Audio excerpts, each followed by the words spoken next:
CBSE class 12 chemistry हमारा chapter है chemical kinetics और हम सीबीएसई के प्रीवियस ईयर क्वेश्चंस कर रहे हैं। हमारा टॉपिक है हाफ लाइफ और स्यूडो फर्स्ट ऑर्डर रिएक्शंस। तो पिछली वीडियोस तक हमने हाफ लाइफ के कुछ क्वेश्चंस किए थे। इस वीडियो से हम लोग स्यूडो फर्स्ट ऑर्डर रिएक्शंस देखेंगे। तो पहला क्वेश्चन है क्वेश्चन नंबर 76। कंटिन्यू कर रहे हैं, सेम टॉपिक है। What are pseudo first order reactions, give one example of such reactions.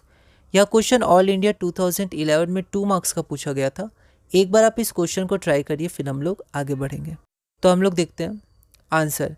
The reaction which is bimolecular, ठीक है, जो बायमॉलिक्यूलर हो उसमें 2 रिएक्टेंट्स होंगे, ठीक है, बट हैज़ ऑर्डर 1, पर उसका ऑर्डर 1 ही होगा, इस called pseudo first order reaction. ठीक है, ऐसा होता क्यों है? क्योंकि हम लोग ने देखा है कि जो दूसरा रिएक्टेंट होता है उसका कंसंट्रेशन लार्ज एक्सेस में लिया जाता है, तो उसके कंसंट्रेशन में जो चेंज होता है वो फ़र्क नहीं पड़ता है, ठीक है, क्योंकि लार्ज रहता है और वो रेट पे भी फ़र्क नहीं उसका डालता है, ठीक है, तो रेट उससे अनअफेक्टेड रहता है। तो जो होता है 2 रिएक्टेंट का है बायमॉलिक्यूलर, पर ऑर्डर 1 होता है क्योंकि उसका एक रिएक्टेंट को लार्ज एक्सेस में लिया जाता है, ठीक है, या लार्ज एक्सेस में वो होता है। तो the reaction which is bimolecular but has order 1 is called pseudo first order reaction. ठीक है, एग्जाम्पल आप याद रखिए इसका, एसिडिक हाइड्रोलाइसिस ऑफ ईस्टर। ठीक है, तो ये हमारा ईस्टर हो गया, H2 हो गया, H+, इसका हाइड्रोलाइसिस होगा तो आपका एक बनेगा एसिड, एक बनेगा आपका अल्कोहल। ठीक है, इस एग्जाम्पल को आप ध्यान रखिएगा। अगला क्वेश्चन है हमारा question number 77। The conversion of molecule A to B follow second order kinetics. ठीक है, तो ए से बी बन रहा है, इसका आपका काइनेटिक्स क्या है? सेकेंड ऑर्डर है। If concentration of A is increase to 3 times, तो कंसनट्रेशन ऑफ ए अगर 3 टाइम्स हो गया है तो how will it effect the rate of formation of B, है ना, प्रोडक्ट कैसे फॉर्म होती है। हमने बहुत सारे सिमिलर क्वेश्चंस हमने किए हैं इसके। Define pseudo first order reactions with an example. ठीक है, तो यह क्वेश्चन सीबीएसई 2023 में 2 मार्क्स का पूछा गया था। तो इसमें जो हमारा पार्ट 1 है वो तो आप सिमिलर क्वेश्चन 24, इसके हमने सिमिलर क्वेश्चंस हमने देखे थे, ऐसे क्वेश्चंस, ठीक है, वो आप कर सकते हैं। वहाँ पर 2 टाइम्स था, आप एक बार देख लीजिएगा, यहाँ पर 3 टाइम्स है, सिमिलर होगा। सबसे पहले रेट लिखेंगे ए का पावर 2, ठीक है, कंसनट्रेशन ऑफ ए का होल स्क्वायर। अब कंसनट्रेशन ऑफ ए को x मान ले तो kx² हो जाएगा। अब 3 टाइम्स हो गया तो पहले हम यहाँ पर 3a भी लिख सकते हैं, कोई दिक्कत नहीं है, पर यहाँ x माना है तो 3x लिख देते हैं, बस वे ऑफ रिप्रेजेंटेशन अलग है। तो रेट क्या हो जाएगा? k इंटू 3x का होल स्क्वायर, तो 9kx²। तो kx² क्या था आपका? रेट 1, जो ओरिजिनल रेट था, तो 9 टाइम्स रेट 1। तो जब आप 3 टाइम्स उसको इंक्रीज़ कर दीजिएगा तो जो रेट है आपको 9 टाइम्स इंक्रीज़ हो जाएगा ओरिजिनल का। Hence the rate of formation of B that is product will increase by 9 times, जो हमारा रिक्वायर्ड आंसर। इसको आप लैंग्वेज में लिख सकते हैं, सिमिलर क्वेश्चन हमने किया, आप 24 देख सकते हैं।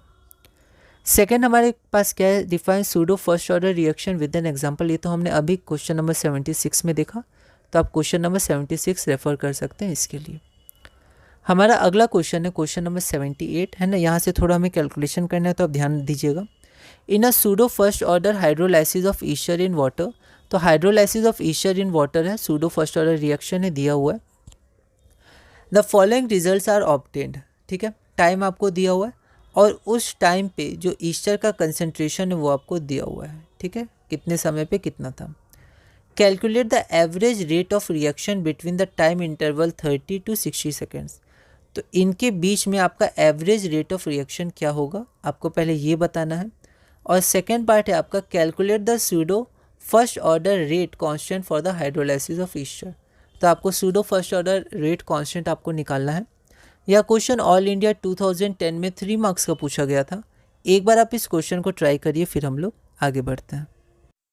यहाँ पर सबसे पहले हम लोग गिवन लिखेंगे। तो गिवन हमारे पास क्या है? Pseudo first order hydrolysis of Easter, और वो टेबल भी था, तो आप चाहें तो टेबल भी यहाँ लिख सकते थे। अब फाइंड क्या करना है? तो average rate between t is equal to 30 second to t is equal to 60 second, और रेट कांस्टेंट हमें चाहिए, ठीक है। तो हम लोग पहला कैलकुलेट करते हैं एवरेज रेट। तो एवरेज रेट में क्या होता है? टाइम इंटरवल का गैप, ठीक है। तो हमारे पास 2 टाइम दिए हुए हैं, t is equal to 30 second और t is equal to 60 second.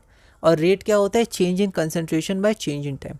तो उस टाइम पे क्या कंसंट्रेशन था पहले ये हम लोग देख लेते हैं। तो यहाँ आप गिवन लिख सकते हैं, फ्रॉम गिवन डेटा लिख सकते हैं ना, क्वेश्चन में है, ठीक है। तो यहाँ जब टाइम हमारा 30 सेकेंड है तो हमारा कंसंट्रेशन ऑफ रिएक्टेंट क्या है? 0.31 मोल पर लीटर। और टाइम जब हमारा 60 सेकेंड है तब हमारा कंसंट्रेशन क्या है? 0.17 मोल पर लीटर, ठीक है। तो रेट क्या होता है? अब रिएक्टेंट के रिस्पेक्ट में तो माइनस लगा के लिखेंगे, ठीक है।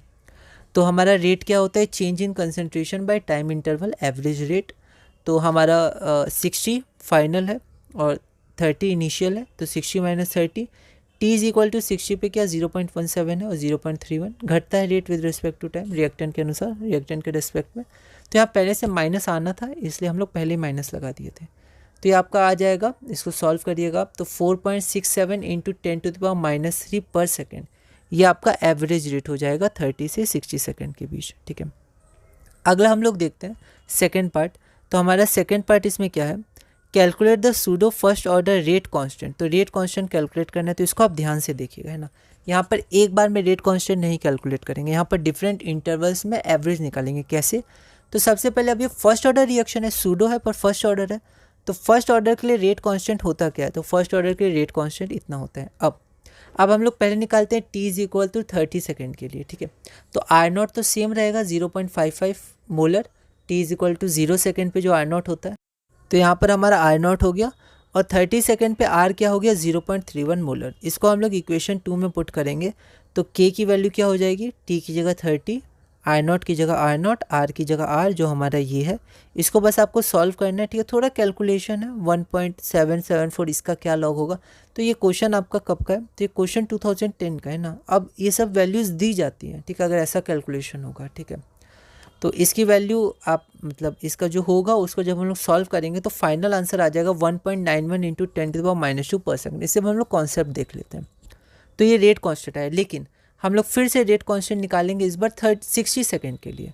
तो फिर से वही मेथड हम लोग यूज़ करेंगे। 60 सेकेंड के लिए आपका कंसनट्रेशन था 0.17 मोलर और आर नॉट तो सेम रहेगा, उसको हम लोग इस इक्वेशन में पुट करेंगे।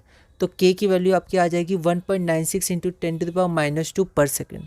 उसी तरह थर्ड के लिए 90 सेकेंड पे हमारा कंसंट्रेशन था 0.085 मोलर, उसको इस इक्वेशन में पुट किया तो 2.075 इंटू 10⁻² पर सेकेंड है। उसके बाद हम लोग क्या करेंगे, तीनों रेट कांस्टेंट का एवरेज निकाल लेंगे। तो जब हम लोग एवरेज निकालेंगे तो हमारा अब आएगा, जो हमारा आंसर होगा वो होगा 1.98 इंटू 10⁻² पर सेकेंड, जो हमारा रिक्वायर्ड आंसर है।